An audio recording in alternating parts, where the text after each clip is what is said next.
Dans le livre de Jean, au chapitre 8, verset 10 précisément, la parole de Dieu nous fait comprendre que Jésus s'étant relevé, ne voyant plus que la femme, lui dit: Femme, où sont ceux qui t'accusaient? Personne ne t'a-t-il condamné?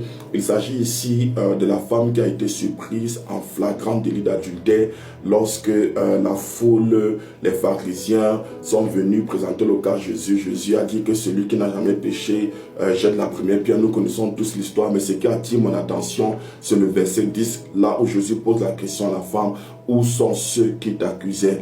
Où sont ceux qui étaient en train de te condamner? J'ai envie d'analyser ce passage d'un autre regard, avec d'autres lunettes. Où sont ceux qui ont promis qu'ils seront toujours avec toi? Vous savez, dans la vie, il y a des gens qui vous donneront souvent certaines paroles, que non, tu sais, moi je serai toujours là. S'il arrive que tout le monde t'abandonne, moi je ne peux jamais faire ça. On monte, on descend, je serai toujours là. Je ne peux jamais me séparer de toi.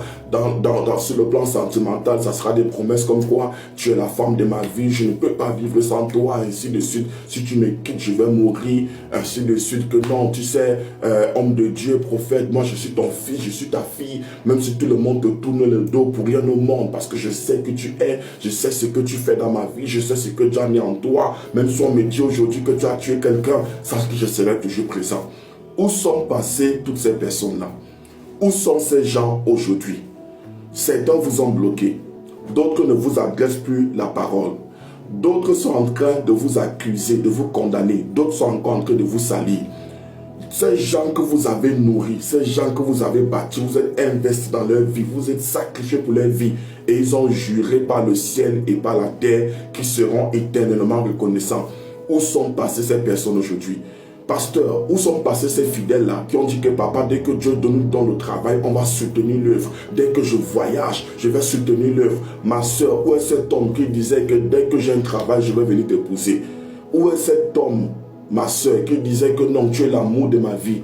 Est-ce qu'il n'est pas marié à quelqu'un d'autre? J'ai envie de dire à quelqu'un que les hommes sont des instruments dans votre vie, ils ne sont pas votre source. En chaque saison de votre destinée, il y a des personnes que Dieu enverra avec une mission spécifique. Parfois, ces gens ne sauront même pas qu'elles sont en mission. Ne faites jamais d'un homme, ne faites jamais d'une personne votre source.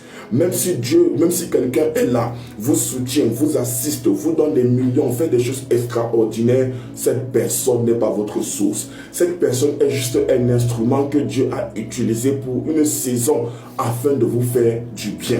À un moment, ces gens vont se fatiguer. C'est la même chose qui s'est passé avec Hur et Aaron lorsque Moïse est en train de prier sur la montagne à Exode chapitre 17.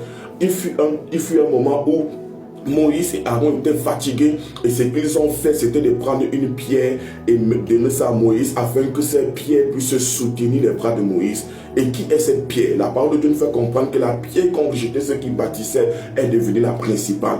À un moment, Hur va te laisser tomber, Aaron va te laisser tomber. Lorsque tu appelleras, ils ne répondront plus. Ils te diront qu'ils sont occupés, qu'ils n'ont pas. D'autres que le numéro ne passera même plus. Mon frère, ma soeur, sache que ce que Dieu t'a dit ne va s'accomplir que lorsque tu as placé ta confiance sur la pierre, sur Ebenezer qui est Jésus-Christ. Les hommes partiront, ceux qui ont juré, ils partiront. N'oublie pas que la même foule qui a crié Hosanna, béni soit celui qui vient au nom du Très-Haut, c'est la même foule qui a plus tard livré Jésus-Christ. Rappelle-toi, les hommes changent, mais Dieu ne change pas.